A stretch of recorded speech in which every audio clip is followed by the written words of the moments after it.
Welcome to the Troxel Podcast. I'm Evan Troxel. In this episode, I'm talking with my friend and former colleague, Cody Winchester, about his journey from traditional practice into the realm of digital practice and technology training in architecture.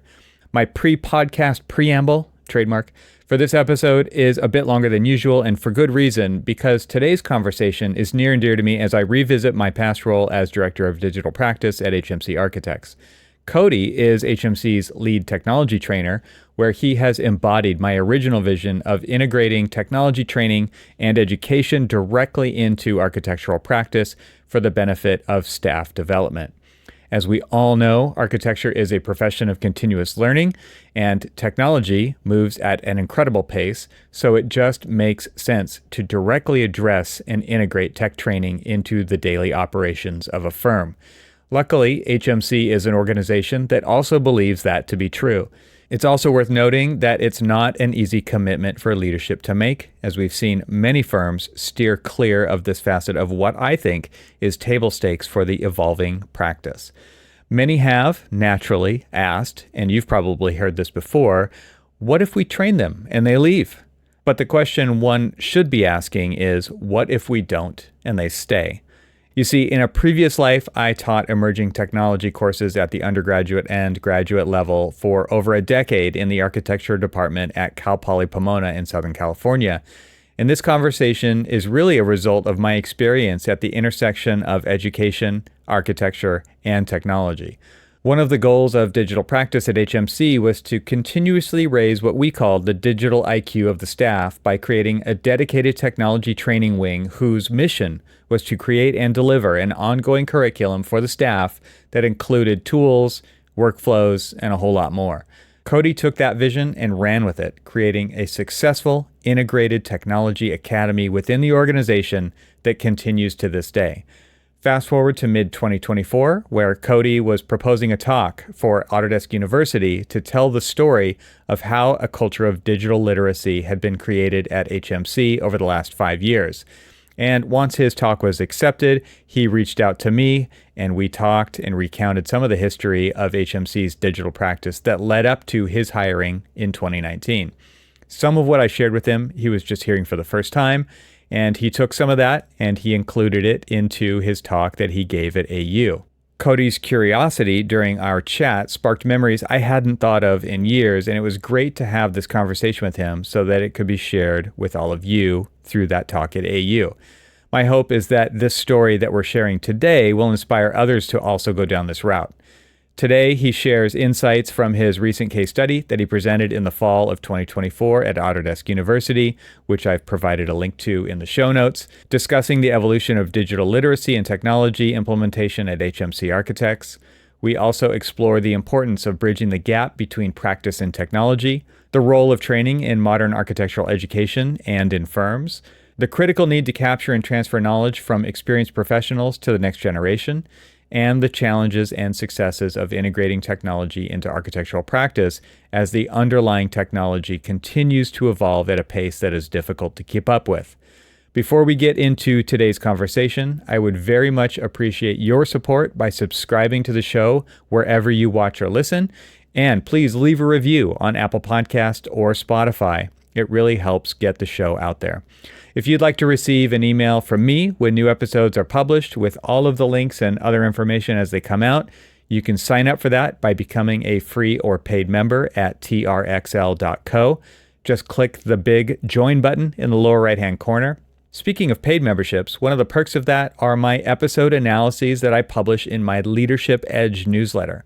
These episode briefs provide key insights for forward-thinking leaders who are seeking innovation in AEC, but are also short on time, offering the context of each conversation without the need to listen to the full episode.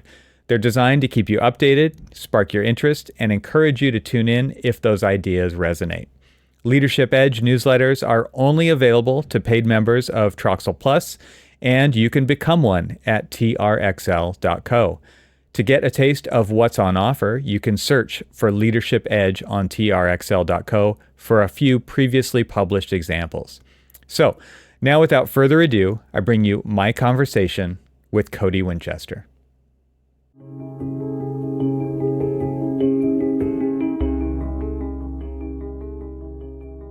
I'm really happy to be having a conversation with Cody Winchester today. So, Cody, welcome to the podcast. Yeah, thank you. Thank you a lot. This is going to be a fun conversation because you recently did a course. What would you call it? A seminar, a workshop, a class, something? There's a this is what Yeah, you do for a living. Tell me what this thing was. they deemed it a case study, so it was a Okay, kind of a overview of what we had done around training in digital literacy at HMC, your former haunt. that's right. So, Cody and I have known each other for a while, and Cody was hired within our digital practice team to lead our technology training. And I think people still kind of raise their eyebrows at the whole idea of a company investing in that kind of a thing. So I think we're going to get there, but maybe before we do, tell us about you and what you've been up to in your career and your trajectory to become what you have become. Yeah, I mean that was incidentally a big part of the talk because I felt to that point like how does one end up in a role like this? There's no real no roadmap for that when you go to Absolutely. architecture school. Right. So I was pretty much set on a very kind of traditional path, and I think one of the key points that I wanted to illustrate in that talk and kind of speak, answering your question, kind of where things came from is, I went through 4 years of college, never using anything in terms of like technology. It was all drafting tables and Maylines and triangles and templates, trace paper, Mylar. We were trained to do that I'm getting the for four feels. years. I'm getting the feels right now. But Yeah, there yeah, is a nostalgia to those tools, right? Like still, there there is. definitely is. If you had the opportunity to use them, it's like we're never going back. Like that's not going to happen, right? But I No. still have them. Like I'm pointing. They're right over there in my room, in the office that I'm sitting in right now. Yeah, I have a whole, file cabinet full of stuff and stuff in the attic. I'm like, one day I will never use those things.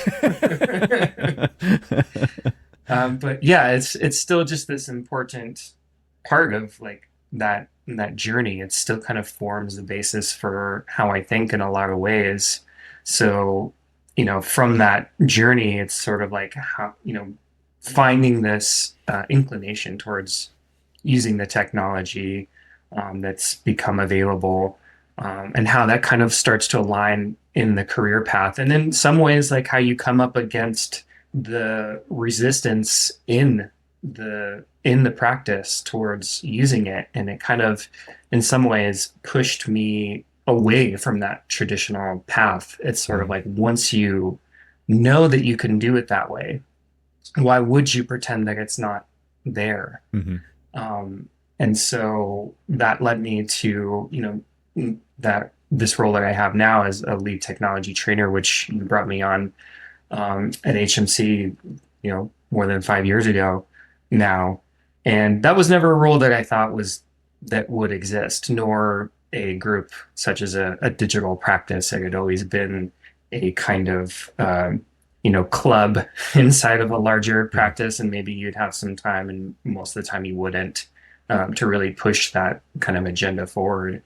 So that's really led to this kind of open-ended way of working in a lot of ways. You know that you need to be able to deliver high quality training material, be available for project teams and walk through, how to do things that are best practice and kind of leveraging, that past experience in the practice itself.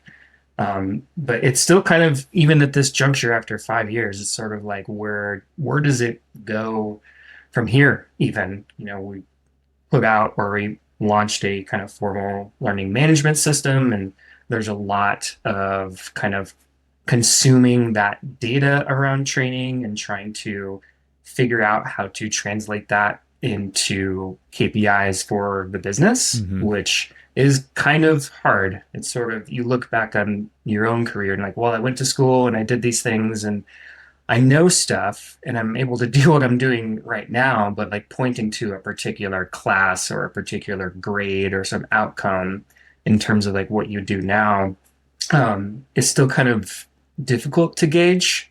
You kind of hope you see that on the other side of efficiencies in a project team, but that's kind of the culmination, as short as that was, kind of where I've been and kind of what I'm doing now. Yeah. So you went to school for architecture. You've worked Yeah. at firms, and then I think you were at Gensler, right? When I hired you away from there. And then you came Yep. to lead the technology training team at HMC Architects. And like I said a minute ago, like that, people still kind of raise their eyebrows, like, like that is an investment that the company decided to make, was to actually put together curricula and put together stages of software learning, of workflows, of all of these things Mhm. so that we could really leverage the technology that we were implementing, right? Because you can't just expect people to know how to do it or to figure it out on nights and weekends. And obviously there's a lot of resources out there, but they're all real kind of piecemeal, right? It's like, oh, I could find something about this one on YouTube. I could find this thing out on LinkedIn Learning. I could, whatever those resources are, but no like real set curricula for any of that stuff. And I had taught for I was 10 years in a row, and then a few more times after that at the university. And it was all technology training, right? So like it was like, well, that's the answer. To me, it was obvious that that was the answer. Like we have to do this. And you worked in a really large firm, right? And I can't even imagine what kind of Wild West scenarios were there, because I mean, really, what you're dealing with in a digital practice and kind of making sure everybody's on this, from that standpoint of making sure everybody's on the same page with standards and technology use and workflows and those kinds of things, is people come with bad habits. Like students are one thing, professionals are another, and you've got all of it, right? And so I guess we Yeah. just kind of decided early on that we were going to take this this situation into our own hands and do something really strategic and structured with that in mind. And it's interesting that this kind of ended up turning into a case study at Autodesk University because, like you said, there's no playbook. There's no playbook for your career and your job title, but there was also no playbook for a digital practice in an architecture firm, right? And so I think it's really No. cool that Yeah. it's actually evolved to the point where you are giving a case study to start to write that playbook for other people. Like that's also kind of what this podcast is about too, right? So it's still working. It's really cool to kind of see how that's played out over the last 5 years. It really is amazing. I do kind of find myself pinching myself that this actually exists, that I'm actually working in this role, because it's only in a place or within a group like that that you can even can experiment with these things that are coming down the pike. There's just so much all the time, and it hasn't slowed down. I Mm, mean, from 5 years ago, we knew like here's some things around standards and workflows for, the classic Revit and Rhino and rendering. Like those things are still true, but it's so much more complicated now. right. And that complexity is kind of, there's no forecasting it, and especially when we get into conversations around AI. Like we all know it's going to change everything. We just don't know exactly how Another it's going to technology do that, it. that many people are just choosing to Yeah. avoid, right? Like you mentioned a minute ago, right? It's like, oh, these Yeah. tools exist. Why wouldn't we figure that out or play with it or leverage it or find the business use case for it or define the business use cases and then decide what the right tools are to use for those? Even may or may not be something like AI. But to your point, like yeah, Yeah. like this stuff is just evolving so quickly, and you can choose to get in front of that with doing the kinds of things that you're doing, or you can choose to just kind of wait and see, which I think a lot of firms are in that ballpark too.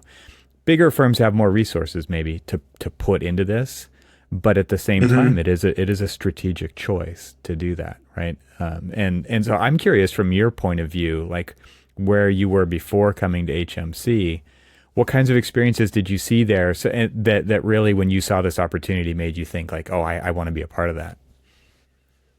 Yeah. I think it was the fact that creating a dedicated group seemed kind of self-evident, even, you know, 8 years ago, 10 years ago, because once working in primarily as like a BIM manager role or like a design technologist role, it's like this guy knows how to do Revit really well, or knows how to write a few scripts to solve these problems, or can handle this entire project from a digital standpoint.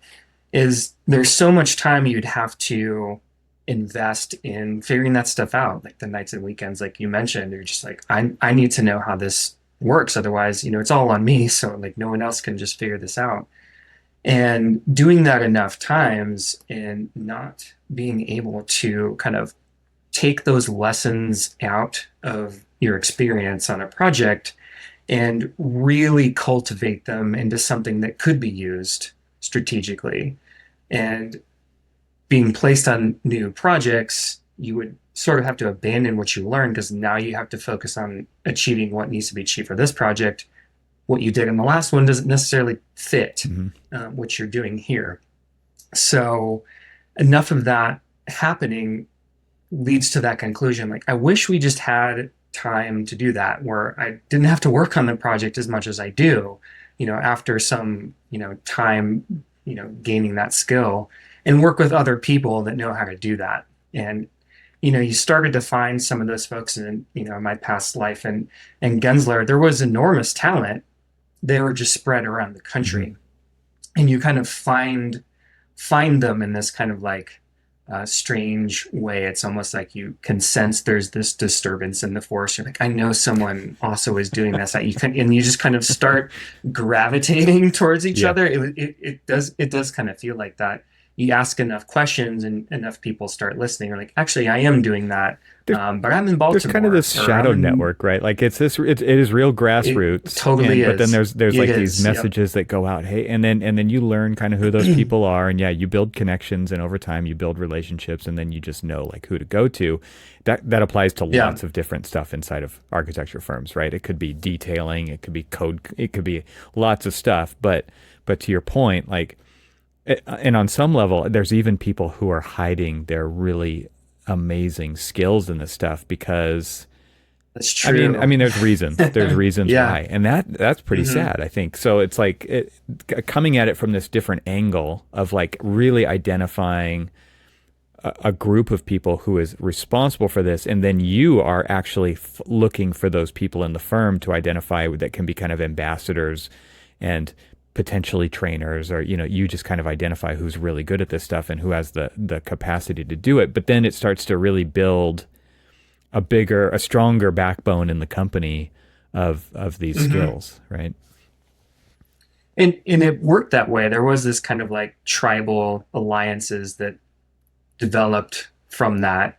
And after a while though, you get to a point where it's like, okay, now this is our tribe. And we maybe even like semi-formalized with, in our case, there was a design technology group, as it was called. And we would meet regularly and discuss these things, but we were only allowed to spend like 20% of our time doing it. It's like, well, you have 20% of any given week that you could do that. And then the rest of the time you're on the project. However, if you do have those capabilities and you're plugged into that network and you're, solving project issues like that, or really taking it to the next level, then people start asking more of you as a result of that. So that 20% quickly evaporates, and you might be able to attend the meeting, but you're not able to like really take that and turn it into something. So you always keep hitting that wall, and you're like, I'm sorry guys, but we really just need to make this like our job, and we can help projects, but we can't be like beholden to them on the kind of same hourly model that is typical of, other project designers. So, that frustration was there, and it's not, Gensler's fault or anything like that. I think it's our industry's paradigm. Yeah, it's around like the how normal we approach. structure the business. Yep. Yeah, it's like, well, that, and you leverage that for this project, but it's just kind of like working on an organ grinder, and you kind of pay the money and you kind of do your stuff, and there's this performance of design technology tricks, and then the project's over, and then you have to do it again, and it's never really like taken up into like, should we be changing the business around this, or should the business kind of reformulate itself around this capability? And I think that's what was so energizing and exciting about when I came on board with digital practice at HMC. Is like, I'd never heard of that before. I knew that we had, design technology, and I've seen plenty of firms that do that, but no one that had a group that says, here's our team that just does that. And especially 5 years hence, I don't see how we could have done the things that we've done thus far, even the things that we tackle on a daily basis. It's like, how would you even do this if you didn't have a team that was like spending a lot of time figuring out the ins and outs of some new software integration, or even asking those questions around generative AI, and using stable diffusion like we were trying to do, and know it enough to even explain it to an executive committee that's interested in that as a strategy. So otherwise, I think you're just constantly reacting to what's coming. And I think architects are actually really well equipped to do that. I think that's one of the strengths that we have as practitioners, and that, the pedagogy of, our training in school. But then we never like turn that into a real set of like knowledge and philosophy. It's always this kind of reactive Yeah. equation. Talk about kind of the structure that you've started with and maybe have evolved. I have definitely haven't been able to keep current with the story, but so I'm curious to hear where things have come over the last 5 years when it comes to how you deploy this training, and maybe talk about it from the business side, but also the doing side. Like one of the big Hmm. things that I think a lot of people again raise their eyebrows about with this whole digital practice and especially training is like the idea, is it billable or is it overhead, right? And so I would Yeah. love to hear you kind of explain the approach and maybe some evolution of, if there has been, of that approach as you've moved through it over the last 5 years. Yeah, I think operating primarily as overhead is key. And that allows for that self motivation, and having that oversight that comes in and is asking those questions, but also not like, well, where are these hours for every little thing? Because I think what is not unlike a maybe software developer track, I can't speak to that precisely, but just having, acquaintances and contacts that have worked in that industry, it's like you kind of have to like deal with the problems as they kind of Hmm. emerge. Like, you never know, like, hey, we're going to be asked to do this thing. How long is it going to take? It's sort of like, I don't know. No one's ever done that. We're going to have to kind of really get into the weeds with this stuff. And it's not like we're delivering drawings to be reviewed by some agency that has jurisdiction under a budget and things like that. It's nebulous in that way. But it does make us wonder still, like, even in that kind of open-ended structure, like, where are we spending our time? And I think as we've um, been able to deliver more on just releases of or adoption of certain workflows or software, we start to get asked to do more than just the design technology things, like the bread and butter of modeling a building and documenting a building. Now it's like we have a whole ERP system, or a timekeeping system, and our LMS system. Like, you start to be seen as like cross-functional experts on all of those things. So you get aligned to those groups that are trying to, deploy something like that. And then it kind of does congeal around a project, but it's really still kind of an overhead operational piece. And I think that is the sweet spot for it. Um, and there have been times from like a training standpoint where you may try to create a whole curriculum, like I've done, like, here are the things that we should do. Here's an e-learning component that gives you the basics, that's published elsewhere, that's it's quite good, and kind of has a commonality that everyone can approach. And then there's a hands-on, like, live portion of it that we work with things that are relevant to our standards. And that, I think that worked really well during the pandemic. Kind of been crunching some of that data now, getting towards the end of the year, and seeing these like spikes, and when that kind of regularized curriculum of like it's this course in this order, like there's lots of people that did that. I think maybe the kind of economic upheaval, the kind of catastrophe of it, the should I be an architect anymore? Existential, Kind yeah, of questioning, right. and people, it Right. very much was, yeah. Um, then there was like this huge scrum of like, I need to just learn stuff. I don't know what's going to Hmm. happen from here. And then as the um, kind of economic environment, project building environment settled and actually started doing really well again, and like lots of projects coming in, people didn't really have that bandwidth for regularized training, but they still needed to know these things. So what I've done really in the past year is like I can't keep pushing this rigorous curriculum. It just doesn't line up with the culture of projects right now. And it's more like I'm going to make sure this stuff is still available, that there's a lot of it, a lot more of it that's on demand, but then showing up for specific projects when they need it. And just like, okay, do you have time? How much time do you have? What do you want to cover? Let's just dive into it. And I can kind of cherry pick from some of the curriculum that's still valid, but then we might invent something new. Um, and that has been a lot more prevalent, I would say, in the past year and a half, save for some things where it's like, I don't think we have anybody that knows how to do this. And then it's like, okay, well, I can help with that. Let me jump in and, for example, like work on building like custom curtain wall components, which was like a old thing that I used to do in my former role. And then, yeah, I just do that. But that still was like an investment where on some pieces of it I could still build to a project, but other pieces were like, you know what? Actually, this is really valuable for the firm at large. Like this is something that I'm just going to take and develop further into what could be other curriculum for the Yeah. rest of the firm.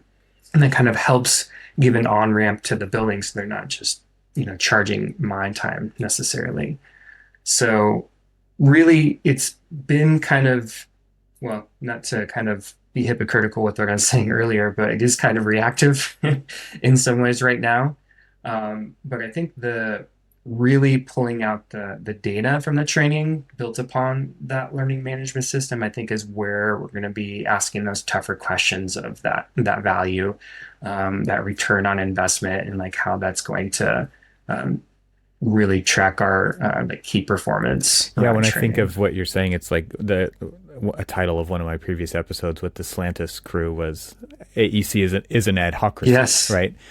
And Yeah, and I that's love how that that's how episode, by the way. project work Yeah. is, right? Like you said, like you just Yep. have to be reactive at some level because it's new problems, it's new context, it's you like you said, maybe you have to invent something, right? That's very ad hoc. It's just in the Hmm. moment. It's like whatever the situation requires. And as architects, you're up for the Hmm. challenge, right? Like that's you're used to working like that.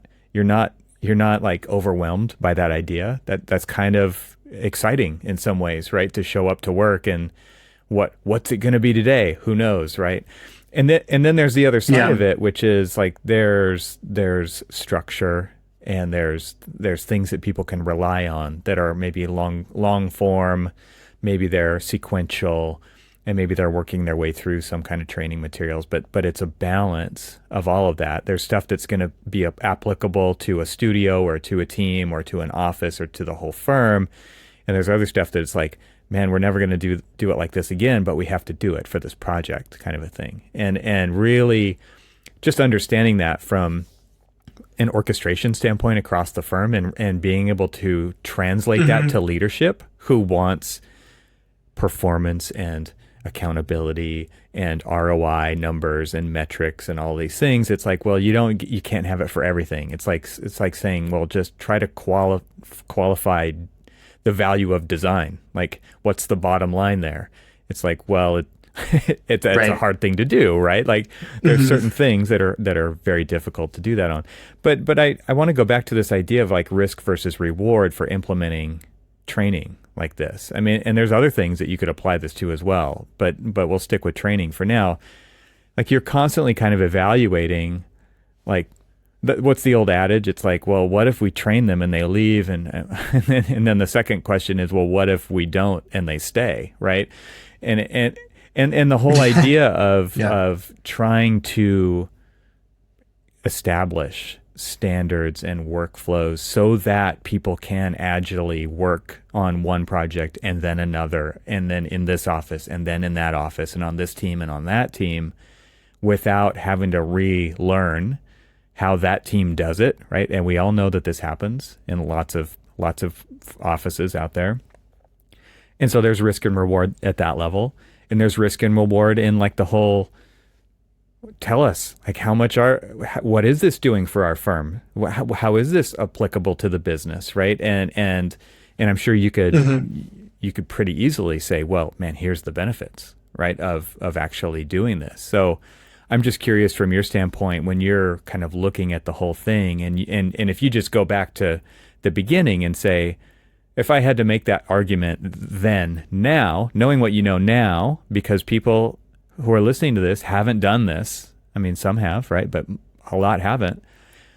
Like, what would you just Hmm. generally say are kind of the risks versus rewards and where, I mean, I think you're going to be a little biased here, right? I think you're going to be more on the reward side, but just the overall kind of like thoughts and feelings and maybe even some hard number, maybe not numbers, but like things you can point at and say, man, like if you've already kind of said it, like, man, I can't even imagine if we didn't do this now, right? Like, but there's people who haven't done this. And so how would you kind of sell this idea as being important enough to really follow through on implementing?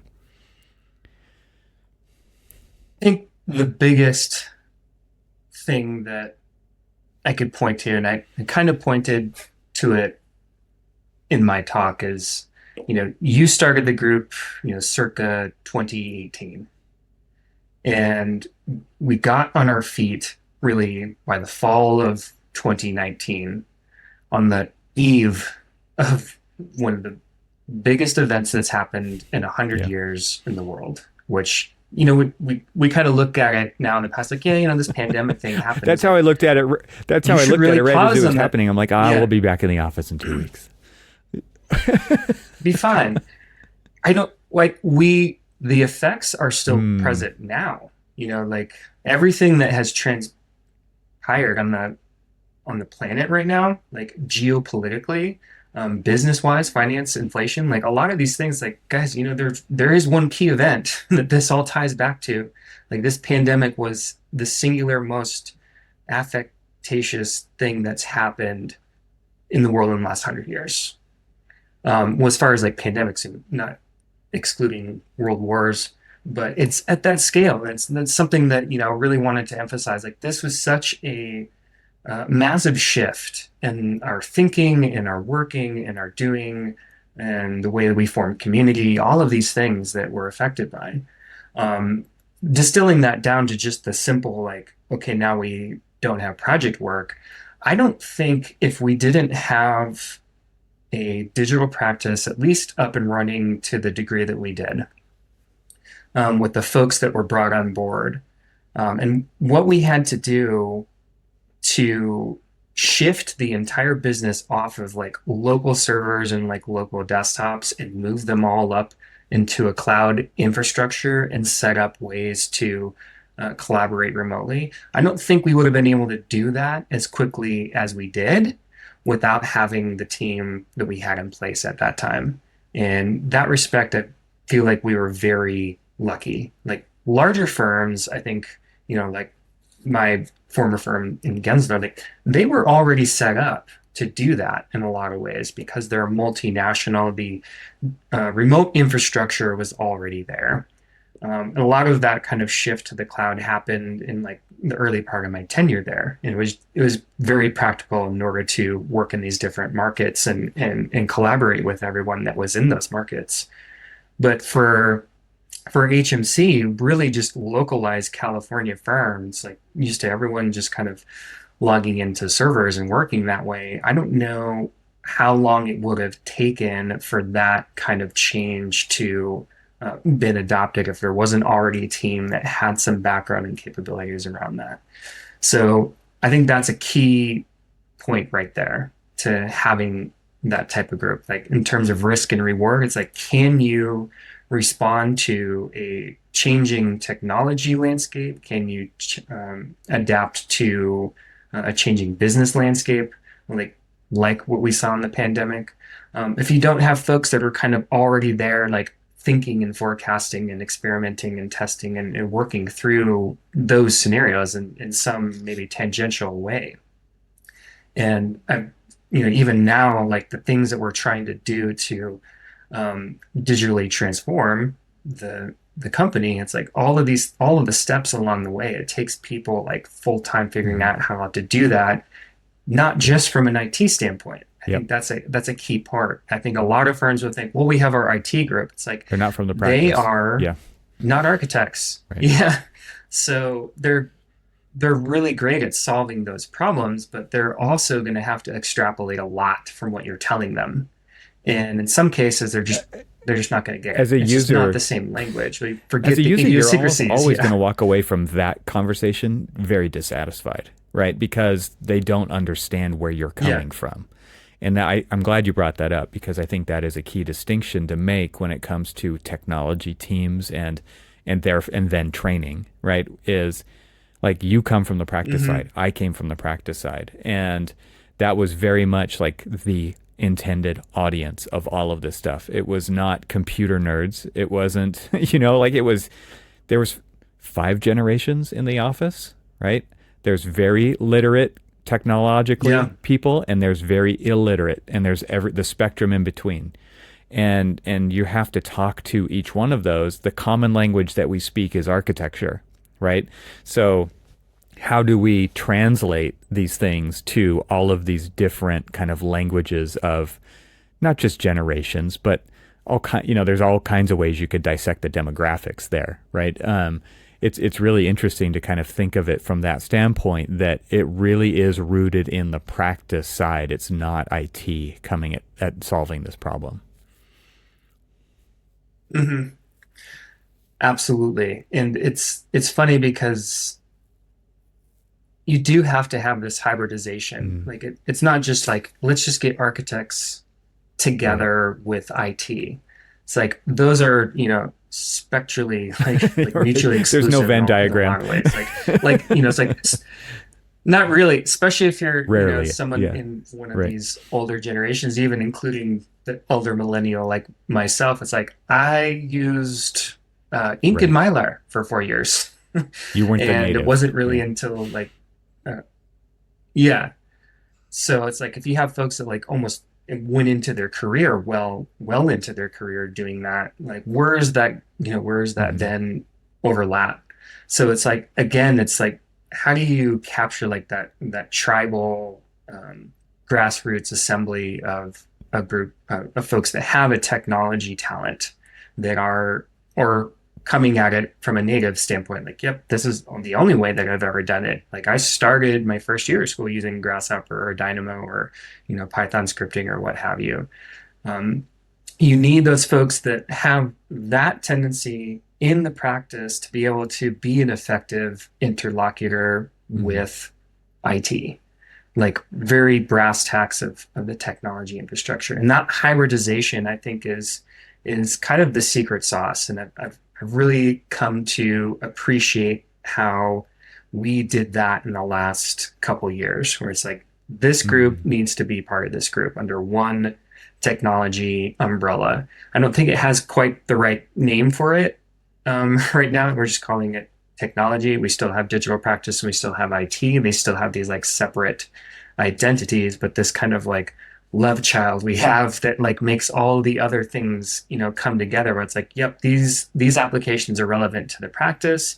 They're going to support our production in Revit or Rhino or what have you. And then we need help to figure out how to implement that from the actual infrastructure. Like, how does this work on on Azure? How do we set up those permissions? How do we intake users? How do we manage all of those licenses? Because all of that together is what creates that seamless experience for deploying and using the technology. Because it's all that effort. It's so easy when if it just minorly fails, people were like, "Yep, it sucks. It doesn't work," and then they don't use it. And you're just Yeah. like, "Oh man, this took us months to get this far." But having that way to communicate across that spectrum is super, super important. I mean, you need folks that are learning each other's language and have that bilinguist type of approach to working in Yeah, technology in the you brought up practice. Grasshopper and Python scripting, and for those people who maybe are in leadership roles who've been around the block a few times, don't even maybe know what that means, right? And the way I would describe that is like Mhm. that is the way that younger generations sketch. Like that's like them pulling out the trace paper with a Pentel kind of a sign pen. That's what they're doing. Mhm. They're coding. It could be actually writing lines of code in Python. It could be visual scripting like Grasshopper or Dynamo. It could be, using walls and various symbols and things. And then you have all the generations skipping all the way up to, somebody who's actually rolling out a roll of trace and drawing on that trace. It's different forms of sketching, right? And what I think is interesting about kind of labeling this technology, the definition of technology Mhm. is anything that changes how you work. It could be language. It could be Yeah. a physical pencil. It could be a pen. It could be trace paper. It could be an app. It could be hardware, right? So technology is everywhere and everybody uses it. But there are people in firms who are allergic to that term because they don't think like that. And I'm using my famous podcasting air quotes, right? They think of Yeah. architecture as a one-on-one conversation with somebody. They think of it as a relationship. They think of it in Hmm. Hmm. a very analog process potentially, right? Not a digital process. But technology really is anything that improves a process. And so everybody in a firm is a technologist. And I think what is interesting by you guys combining digital practice and IT into this technology group is basically saying, like, this is how we do business. And that was something that was, I went through the years of sustainability as a checkbox, right? Sustainability is not a checkbox. Sustainability is not optional. It's how we do things. Digital practice or Yep. design tool, whatever these technology tools are, it's a checkbox. Do you want us to employ those? No, it's the way we work. You don't even have to care what tools we use. Like Hmm. it's what we use to do our work, right? You would never ask a mechanic, like, are you using Craftsman or Snap-on? You wouldn't care, right? You would just be like, fix the car, right? So, to me, it's kind of interesting that you have this approach, which just says like, no, this is how we operate, and all of this goes together. Here's the magic fingers coming together to really like bind this stuff into the practice of art. This is how you practice architecture now. Have we delivered a project non-digitally lately? No, we haven't, right? And we're not going to. Like this is how we do it, right? So it is kind of interesting. I'm Yep. curious from your point of view. You talked about somebody who's a digital native versus somebody who came to it later or maybe not even at all. What do you really see from an educational standpoint in architectural education today when it comes to digital training and the skills that students are coming to practice with? Because I think we've seen the gamut, right? We've seen it where that wasn't a thing, and now it's a thing. And I know schools are, some are maybe doing some technology training, but many are not. They're just saying students figure it out, right? This is architecture school 101. Like we had to build physical models. Did they teach you how to build physical models? No, they did not. You Hmm. had to figure it out. It's the same with digital tools in many educational situations nowadays. So I'm curious, like, what are you seeing when it comes to that? And then how are you addressing what you're seeing when it comes to, bringing some cohesion and semblance of standardization to the firm when it comes to like this Wild West, like everybody comes with their own good or bad habits and anywhere in between. I think you pointed to something really important about just fundamentally, by definition, what technology is. Um, there was definitely some really good coursework I did in grad school where, we would talk about some of that stuff and we'd come across different like theoretical writings on it, discussing like technology in the Renaissance, Right. the perspective as a piece of, technology and straight edge rulers and things like that. Like I think when you look at it that way, it's like, yes, we're all, students of technology. We live in the 21st century. We are inundated with these things. And I think the key thing is that we lack the self-awareness of that in some sense, that those things are actually influencing the way that we even think or do, influencing what we even think is possible. So that's why I think traditional architectural education can be really strong in terms of like going through that history and seeing like what people were able to accomplish in those eras. Because you should also, I think, include the technology piece of it. It's like, okay, so the Duomo was achieved by this. But that came with their understanding of what was possible and what they were leveraging the technology that they had. That there's always this kind of like technological addendum to that problem. And the part that always kind of frustrated me when I was in the practice is I'd be trying to use these things to better the outcome. It's like if we leverage these things in this way, we're going to be able to create things that we didn't think we could, or manage the complexity that we thought that we could. But it was so oft just, relegated to being just a tool. It's like, well, that's just a tool, but we're doing architecture. It's like, no, you're not. Like this, you are using these tools to do architecture. They're it has a symbiosis. The things that you think that you're able to do in architecture is a function of what you're using. And it's like, yeah, but you can do that in AutoCAD. It's like, that is another piece of technology.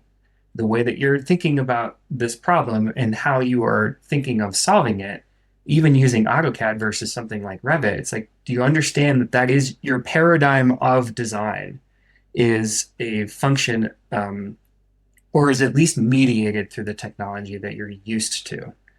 So I think that's an important educational piece to include in this dialogue with larger firms like looking to implement a technology program, is that you have to have some self-awareness of the fact that you are doing the things that you are doing right now because of the capabilities and the technology that you have which available. Is where the training comes in. This isn't right. And the people. Yeah. Yeah. Well, that's that self-awareness component of it. And like asking an architect for humility, maybe it bridged too far in some cases, but I think it's really helpful on having that honest assessment. And it's really just, taking a good business argument. It's like, what are we doing and how are we doing it? If we had a new way of doing it, would we be doing things differently? And the answer is yes. So what is it that is kind of hindering that? And what is the things that we would prioritize to ensure that we are maintaining relevance into the future? But yeah, I think that, that technology as a paradigm in and of itself, I think is an important component. I have another question, but I still want you to talk about kind of what you're seeing with graduates coming out of school. So I'm going to try my hardest to remember what I want to ask you. But jump onto that section of it. Just talk about, because I think a lot of firms look at young hires as like, they already have the skills that I need. The schools are doing the training. And then like when I was teaching at school, that might have been the case, but I know the school that I was teaching at got rid of all the digital coursework because they had to fill it with other classes that were required. And there are so many resources available out there, good and bad, but they just say, have at it, like figure it out. And they obviously talk to each other a lot and teach each other. But I've seen that whole spectrum, and I'm curious what you're seeing now when it comes to that, and maybe what advice you give to people doing the hiring when it comes to the skills that you see graduates coming in with. obviously they're very prepared and they're at a stage of their life where they can pretty much learn anything, right? And that was something that I always thought was so cool about hiring these people, and then therefore getting materials in front of them very quickly to say, this is how we do it, because that's really important, right? So I'm curious your take on that. Yeah, where to begin on that? There's definitely a lack of skill in certain like core functions of architecture from new graduates. In essence, Revit. There's very few people that come out of school that know that. They might have taken like a course on it. You'll find a lot of folks that are pretty good with Rhino. Um, Still some folks that are still pretty good with AutoCAD. I haven't come across too many people. I always have to ask anymore in my training, especially when I'm talking about Rhino. It's like, well, Rhino underneath the Mm-hmm. hood, thinks like Mm-hmm. AutoCAD in many respects. It's like part of its Yep. its kind of lineage. But it's like, but anyone in the room remember AutoCAD? It's like, okay, good. Everyone still does. It's actually one of the number one products still for Autodesk. Um, but I think the other part of that is, we had, or architecture, the Royal Architecture, we have kind of operated as this kind of apprenticeship for ages, that you come in and you have tutelage under a master designer, and you're kind of there to absorb and learn that trade. It's not something that you can be taught in school so much. So the theoretical framework that comes with a lot of, traditional architecture school, I think is really important in order to, develop that self-awareness, criticality, generalistic framework for approaching problems. But that actual practice of architecture, it's called practice for a reason. We should assume that folks are coming in to learn how to do architecture. And we've seen that most directly too in more in recent years following the pandemic, as we were kind of looking at how we can bolster retention, because there was this hold on for dear life during the pandemic, and then there was this kind of like epiphany following that, like, well, maybe I don't have to do this anymore, or this traditional path of architecture, I'm not really able to learn as much as I want to. I just have to like do RFIs and submittals all the time, and then my kind of creativity tanks after a couple of years of that. So what we're seeing, and kind of even preparing for the talk that I gave, and kind of reaching out to our human resources and kind of discussing some of these things, because we worked on a lot of the learning together, is the feedback around from them was saying, we're seeing people that aren't even sure they want to be in this field anymore. They went to school, they graduated, they're getting a job here, but they're like, well, is this what it's going to be though? Like, am I just going to kind of trudge away with that? And there is a greater expectation from younger generations and the folks that are coming out of school that they're going to have a pathway to learn and develop, and that's just going to be a constant. And I think that, the more that I think about this and try and like plan for this and the curriculum that I'm developing, is like, how does this affect university? Like, how does this affect, going to school for that long with that kind of debt, like I certainly have, and probably and will have for probably the remainder of my life. Like, what is the value there when I have Mm. to learn all of this stuff here anyway? Like, I need to continue this journey somehow. There needs to be a pathway for me. And that's true of the folks that are going in the traditional line of architecture. But I think, I also speak to this in like, how do you make a digital practice? That's super important for the folks that have that inclination too, because those folks are going to be the most um, readily alienated in a typical practice model. It's like, I have this interest in technology and applying that to practice, but my leadership or my immediate manager is telling me like, don't worry about that, just get it done. Like, we don't have time for that, we don't have the hours for that. Like, that's going to alienate those folks, and they're going to feel like there's very few pathways for them to stay in the industry. Like, their expectation really is like, I'm interested in this. I want to learn more. I want to be aligned with people that know it so I can learn from them in the kind of traditional respect of like being an apprentice, but also having access to those resources that have, kind of lay out a path for me. Like once I get to this level of understanding technology in the practice, where do I go from here? It's not just senior project architect. It's not, principal of the studio. Like there needs to be an avenue that like aligns to that as well. So it is still this kind of topic to be explored. I still think about it a lot, but I think the short is that folks are coming out of school, coming into the practice, and they're expecting a firm to have a learning path for them because it's not given to them at school. School gives them just a framework for thinking. It doesn't give you practical skills. Otherwise, NCARB wouldn't exist, right? So it's like, come on, guys, like we built this whole structure of being licensed around this. This isn't that different. You have to invest in the teaching and the learning. And I think that interaction is where there's strain. There's probably because there's not a lot of time to do that. Like everyone's super busy and understaffed or underpaid in a lot of cases that they're like, I don't have time to teach you. I just need you to know it. But it's like that is antithetical to kind of what we're set up There's to do. definitely a and lot of kind finger what the pointing there, right? expectations We've are. all seen that. It's like the schools are pointing at the firms are pointing, the practice is pointing back at the schools. You're not training them to be effective, workers as soon as they get into a cube, right? And like you just said, like it's actually designed this way. And if you don't like it, like redesign it, like actually work together and redesign it. And to me, that's what implementing a training department, a technology training department is actually for. It is to design the future of your company inside your own company. Because one of the things you said earlier was like, well, who are we? How do we get our work done?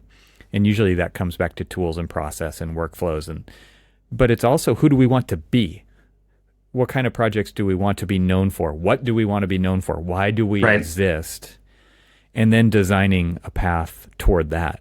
And this module of the company can be a key leader in making that happen, right? Because you can attract people who are already doing that or know about that, or people who are apt to learning about those things before everybody else and implementing them to then train the rest of your people on how to do that. I think where a lot of things get lost or broken down or however it's stalled out along the way is by saying, how do we just keep doing what we do but make it more efficient?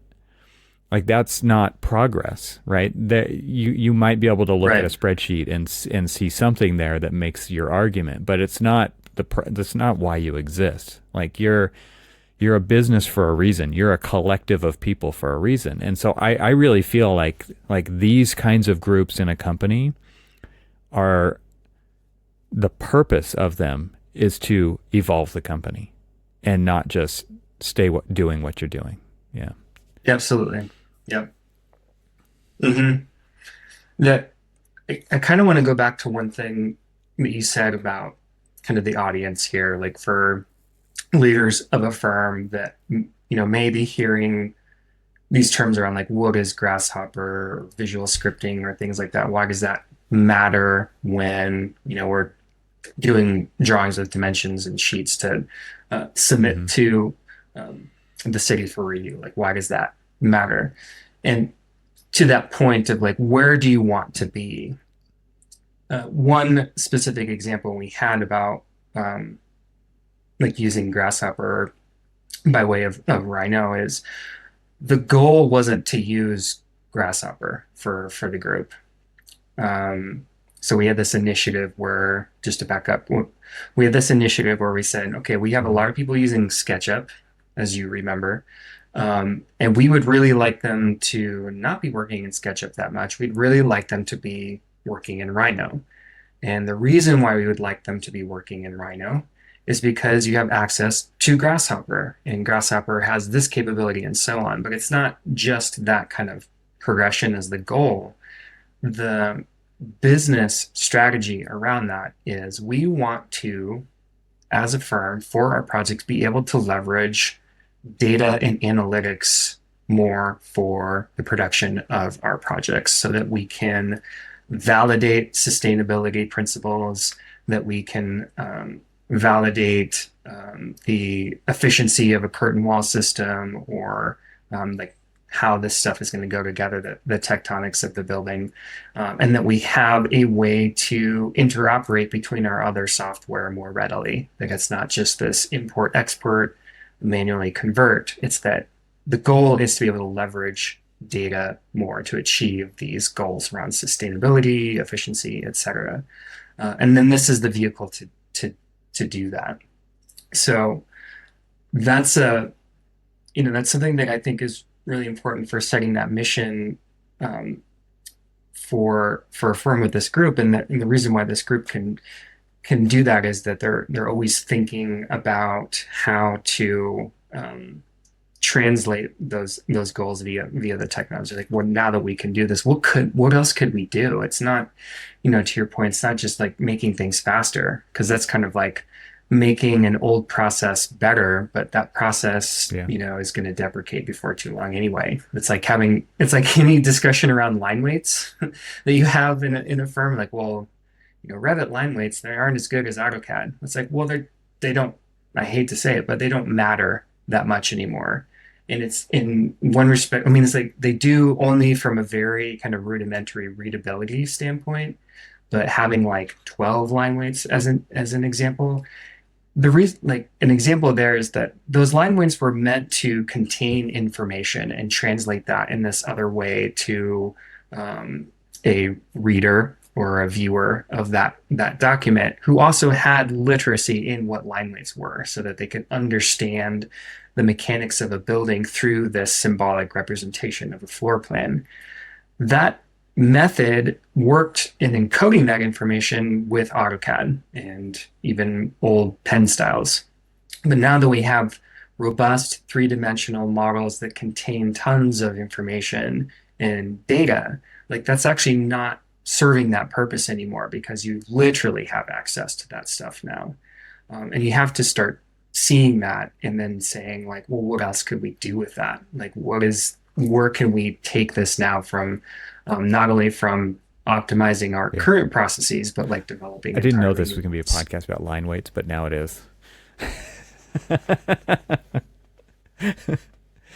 It's just one of my ticks, because I hear it every so often, and it just always just like it's not the priority just anymore. Brings up so many bad memories. Like what? Like I hate to say it doesn't matter. It doesn't matter anymore. They're already there.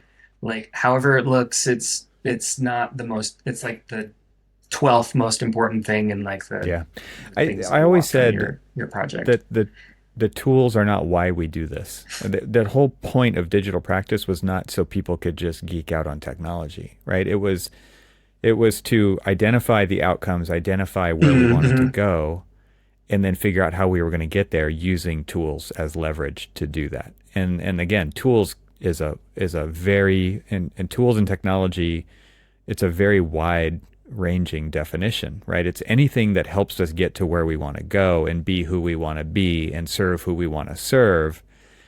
And to me, I think like implementing something like this is a key to actually achieving that, not just staying who you are. And it's not race to the bottom, it's race to the top. Like, how do we get to where we want to go? It's like aim there and then figure out how to do that. I'm curious from an implementation standpoint. Obviously, there's been lots of lessons learned over the last 5 years, and you got to present this case study at Autodesk University. I'm curious about maybe 3 different things. I'm curious about the kind of feedback that you've gotten from people who are in the firm, who have benefited or not. I don't know. You tell me, from what you're doing there. The second one is like, what are the lessons learned that you think are worth sharing? And then kind of icing on the cake is like, what should people look out for? Like, what hasn't worked? What are the failures of it that people shouldn't waste their time with? I'm sure there's a couple. So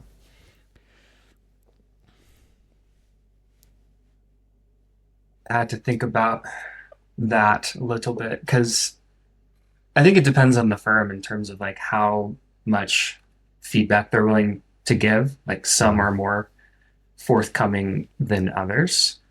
Um, but I think the lessons that we learned is there was a time where we appeared to be too elite in in the firm and removed from the everyday experiences of folks on project teams that we could kind of, sequester ourselves up into a technological ivory tower, and just kind of noodle on these things and like issue decrees on standards and processes with kind of little regard to what's actually happening.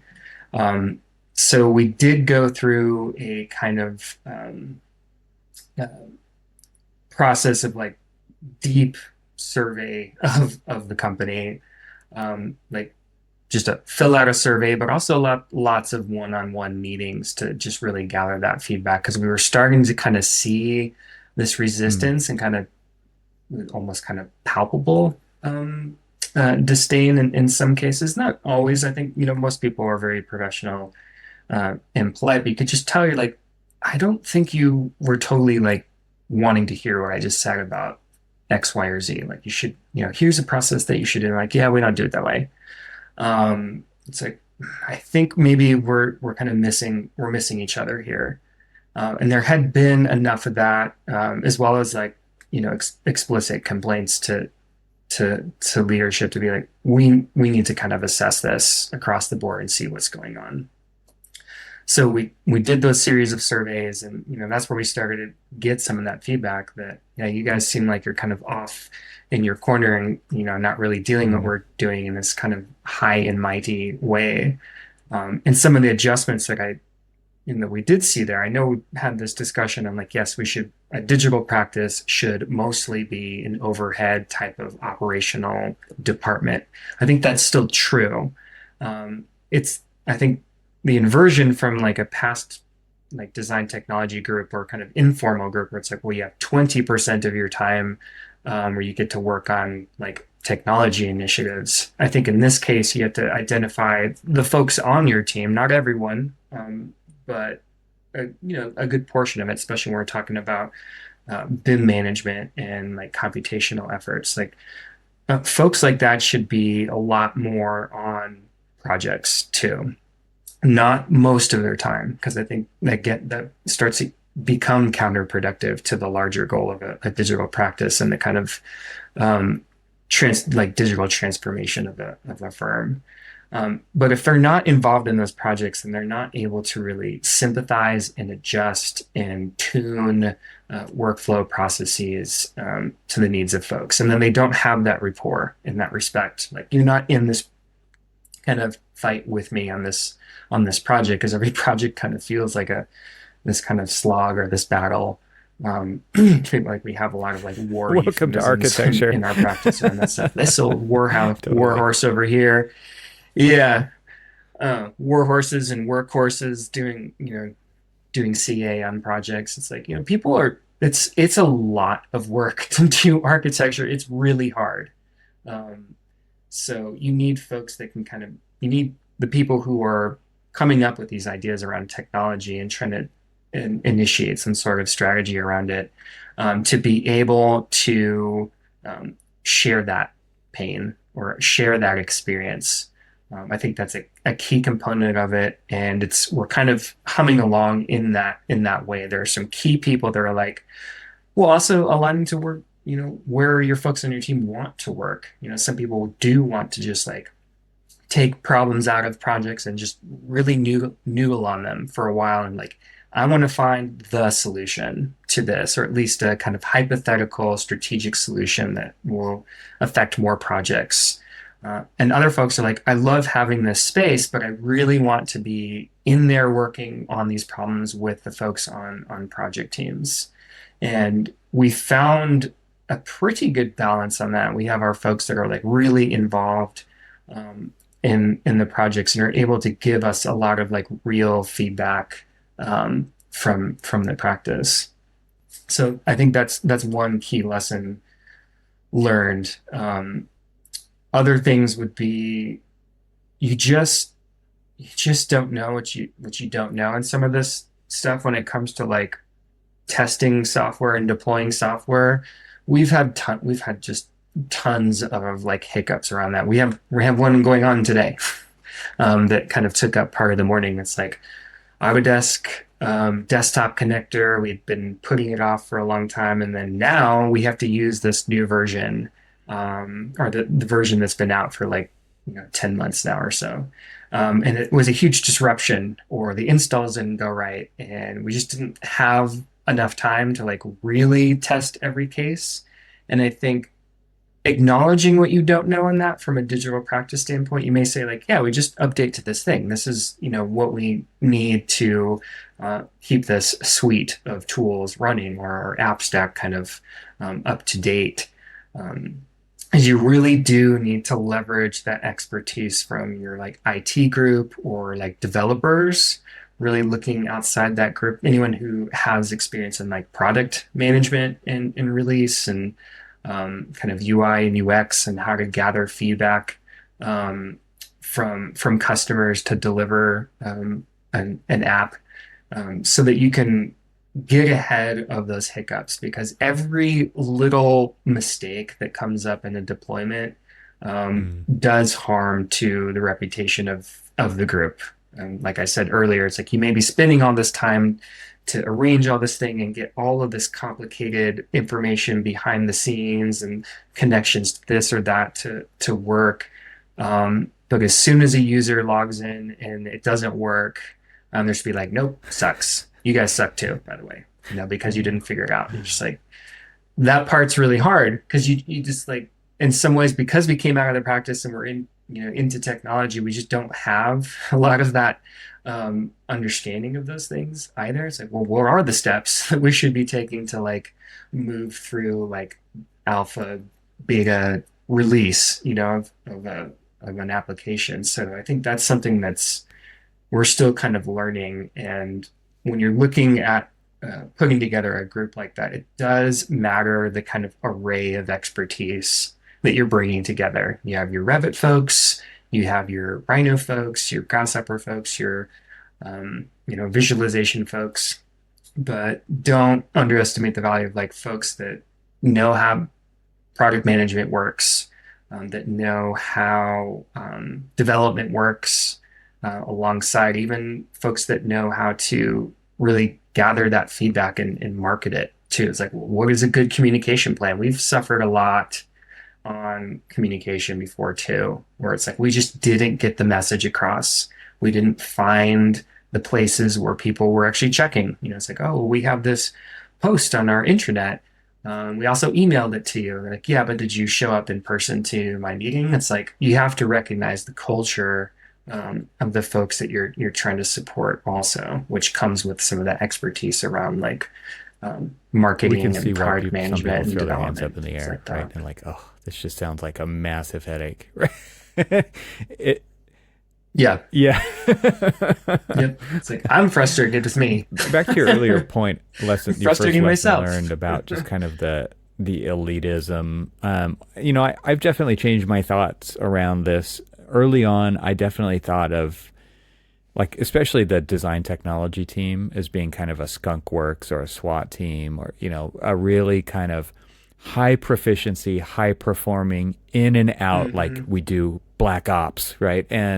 But to support everybody. But to your point, my thinking has really changed around that, because I think the more you treat a group like that, like consultants that don't own the outcome in the project, you're going to get what you get, right? And I think that groups cannot operate at like a consultant level, especially inside the firm, because they do need to own it. They need to own the process and the outcome and be a part of it and understand the nuance of how it fits in the overall workflow of what's trying to be achieved with project delivery. Or else, I think you are going to get a lot of problems there. So I would, accountability, right, is, and like to really have each other's back. It can't be more than just like this incision point, right? It really has to be fundamentally like a relationship over time. Hmm. So because everybody can count on all 10 fingers, right? Like how many times it's gone wrong when we've tried to do something like that. And it's not that it goes right every time you do it the other way, Hmm. but the chances are much higher when you have a relationship and when it's not a consultant relationship. It's actually like we're on the same team kind of a relationship and we're really here to support. Like support it is such a interesting word, right? Because I think we think of like, oh, I have to make this phone call and go through the telephone tree and I have to talk to somebody in another continent and I have a language barrier. Like that's not the kind of support you're looking for, right? Like there's all those things that they could be anybody you hire, like that could be how it is, but at the same time, Hmm. like there's a reason we started with like it's important that you came from practice and it was important that I came from practice. It was because of like the understanding of what the people who did the work needed to accomplish.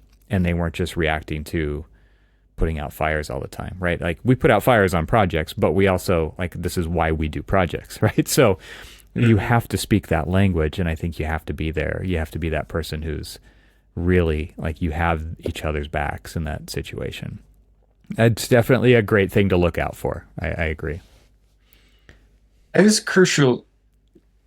Yeah, that is a crucial point is you need your folks that are in these roles to have come from the practice and have had sufficient time in the practice to have experienced what happens in the practice and how to communicate the solutions and be mindful of the deadlines too that people are facing because that's Mm-hmm. another kind of asynchronicity with technology and project work, especially in architecture.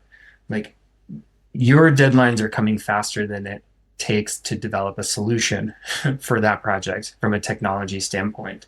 It can take a long time. It can take weeks or months to like build out a like formalized algorithm to like accomplish something. And it doesn't just work right away.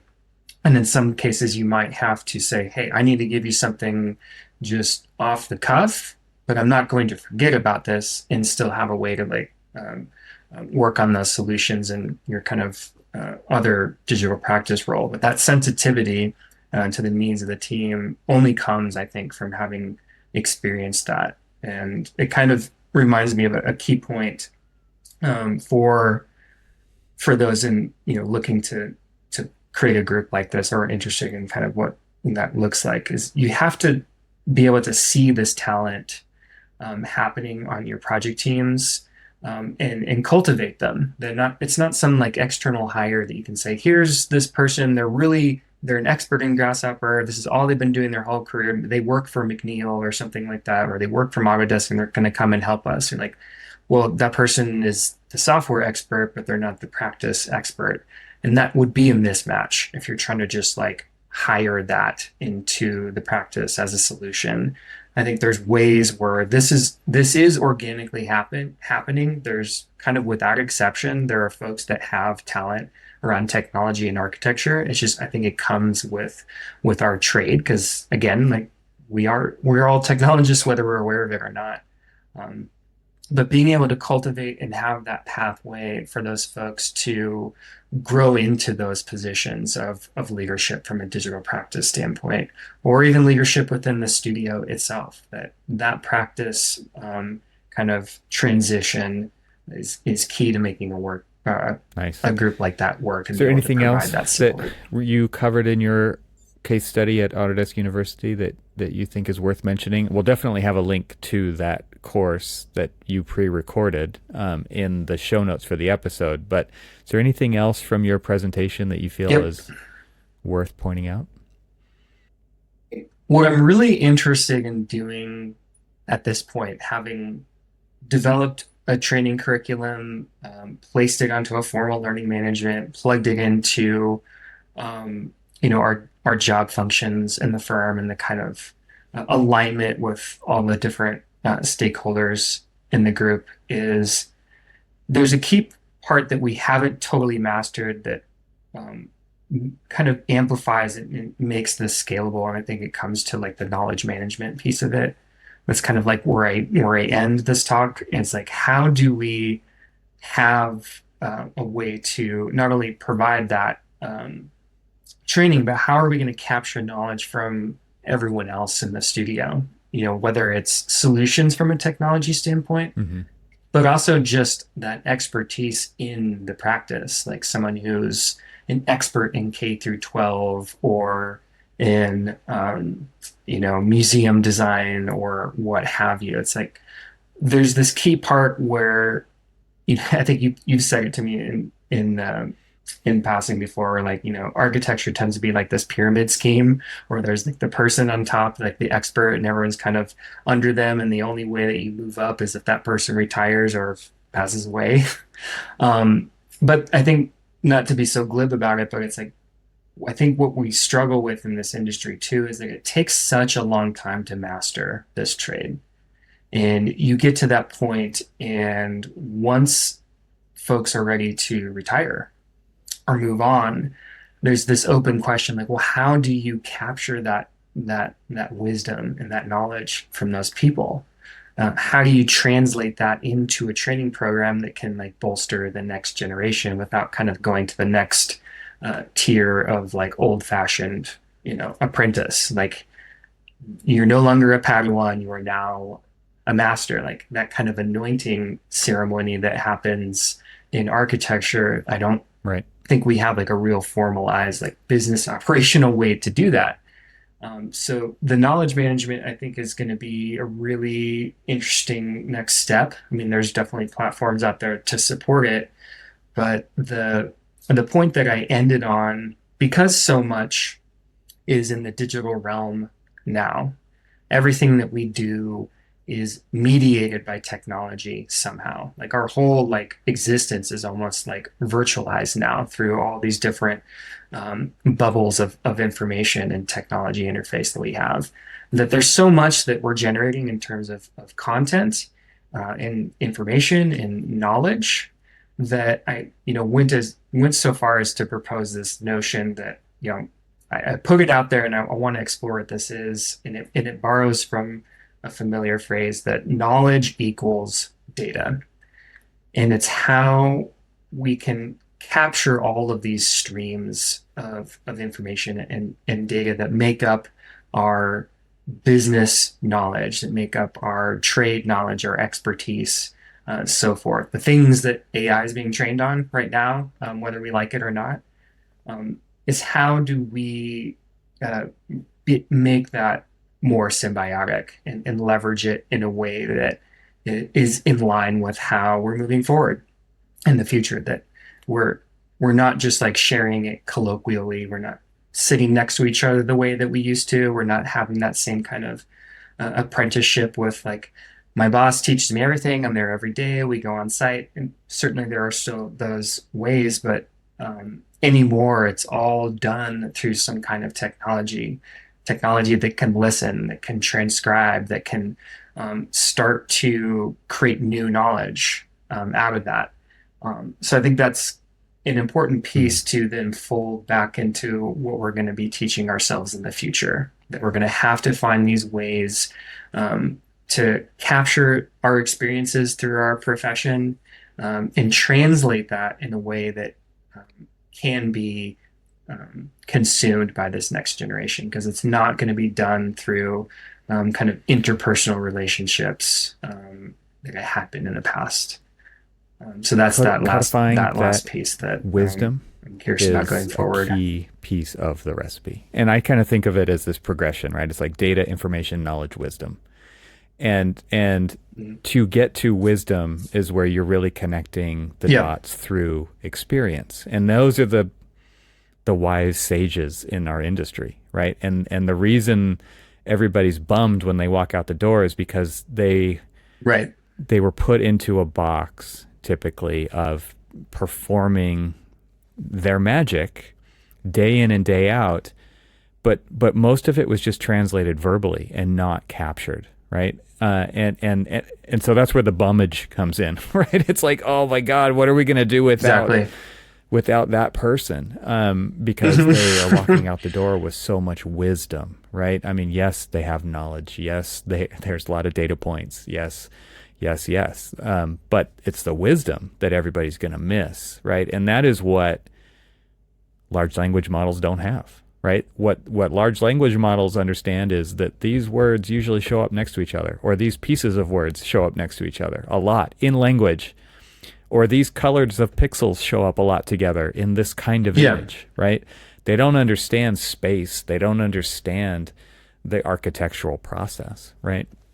And so to me, like this is where you really want to leverage tools to capture wisdom so that you can employ new ways of knowledge transfer in your firm so that you can get to where you want to go more effectively and faster, right?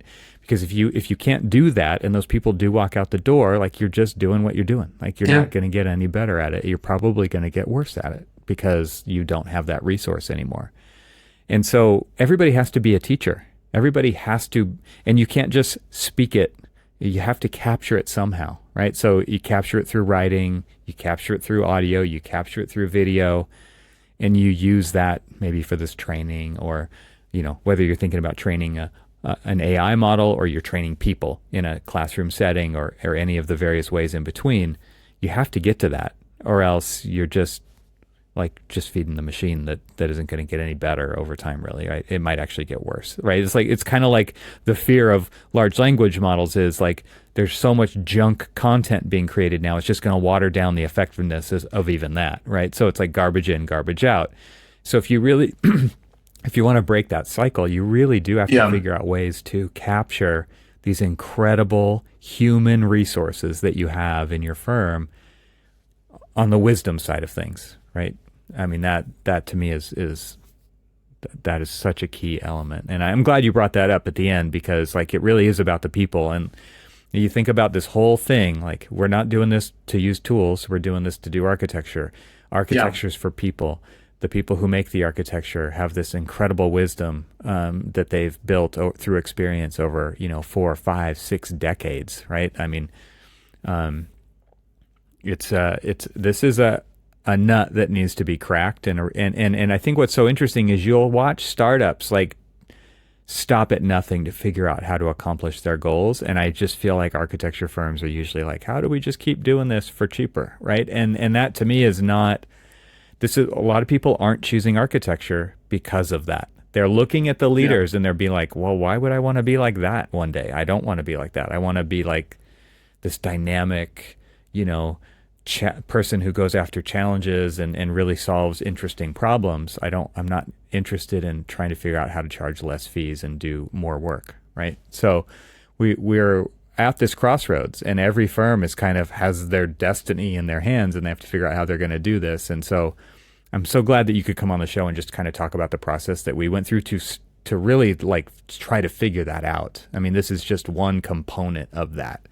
But this is the kind of stuff that I think it's exciting. It's a design problem, and I think that was talking about us coming from practice and looking at our own internal way of working and what we wanted to be and how we were going to move forward is a design problem. And as architects, like we're up for the challenge. That's what we like to do. We like to take on design challenges, and we just looked at ourselves as one of those. And I think more and more firms need to be doing that. Yeah, I think it's critical because I think there is a real live question of how long this industry stays the way that it is. I mean, we're looking at a 10-year time scale, and it's kind of an open question. It's like, is there something out there now that exists right now that could consume the entire industry in some way? And the prospects around AI and even just Autodesk as its own competitor to every other architect for that matter, like the things that they're capable of doing. That's a question that I think every firm should ask themselves is like, just assume that the way you're doing things will not exist in generously 10 years. What are you going to do now that's going to move towards a new way of working that still maintains this expertise that we have? I think someone in our firm said it really well. It's like, I don't think architecture will be around in the future, but I do think architects will be. So it's a matter of like, what is it that architects will be It goes doing in back the to the whole future idea of without what is the value architecture as it's proposition of an come to be? architect or an And it architecture revolves firm, around these right? Like, what do questions. you really do? Where's your value truly lie? Is it in production of drawings, right? Or is it Hmm. in, there's a lot of ways you could kind of stage that question as a framework, but I think it's worth pondering, right? Who do we want to be? Why do we deserve to exist? What is our value proposition in the world? Because, somebody said it really well to me. I mean, something that I really latched onto is like, do you want to be a top 500 firm or do you want to be a top five firm? Like, there's a huge difference in what it takes to be one of those. A huge difference. Like, because when you think about how you present yourself to the world, like Hmm. you actually want to say like, we're here, cream of the crop. Like if those are the kinds of clients, if those are the kinds of projects you want to do, if that's where your true benefit and value to society is, like you have to be operating at a very high level. Otherwise, you're just the same as everybody else, right? And I think not many people are stepping back enough to say, look at what we've built here. Is this going to get us to where we want to go? If not, what do we want to be? Who do we want to be? Why do we want to be there? And how do we get there? And look at yourself as that design problem. Yeah, I think that's where we are at this moment. Sort of, are you going to Right. be acquired by somebody else that has these solutions, or are you going to shut your doors? But yeah, that it's time to embark on that journey through transformation and Mm. evolution. Like the Cody, practice needs thank you so to much. answer this We'll have a question link. I'll have a differently. link to your LinkedIn so people can connect with you. Thank you so much for sharing what Pleasure. you've Lots of learned fun. with the Autodesk University community and this podcast community. It's amazing. I love it. I love seeing this, and I appreciate you coming on to talk about it. Yeah, it's just this is what it's all about, is this community. I think that's the key part there too. Like all this technology, it still comes down to the people that are doing it. And that's where we should always be cultivating ourselves and making ourselves better and supporting Yeah. each other too, because it's a weird thing to do inside of architecture, and we need to support each other. So cheers to that. Thanks so much. This is a lot of fun.